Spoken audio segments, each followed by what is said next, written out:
అందరికీ వందనములు. ముందుగా అందరికీ హ్యాపీ చిల్డ్రన్స్ డే. ఈ వీడియో చూస్తున్న ప్రతి ఒక్కరికి హ్యాపీ చిల్డ్రన్స్ డే. మనము మత్తయి సువార్త 18వ అధ్యాయము 10వ వచనంలో చూసుకుంటే, ఈ చిన్నవారితో ఒకరినైనను తృణీపనికుండా చూచుకొనుడి, వీరి దూతలు పరలోకమందున్న నా తండ్రి ముఖము ఎల్లప్పుడూ పరలోకమందు చూచుచుందని మీతో చెప్పుచున్నాను. ఆమేన్. దేవుడు ఏమని మాట్లాడుతూ ఉన్నాడంటే, చిన్నపిల్లలు వారి అందరిపైన దేవుడు కన్ను ఉంటుంది. ఎవరిని బాధ పెట్టకూడదు, తృణీకరింపకూడదు. పిల్లలు ఎల్లప్పుడూ పరలోకమందున్న దేవుని ముఖము చూస్తూ ఉంటారు. వారిని నింపకుండా బాధ పెట్టకుండా ఉండాలి అని దేవుడు మనతో ఈరోజు మాట్లాడుతూ ఉన్నాడు.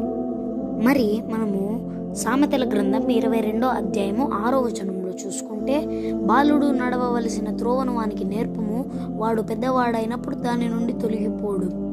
మరి ఆమేన్, హల్లెలూయా. బాలుడు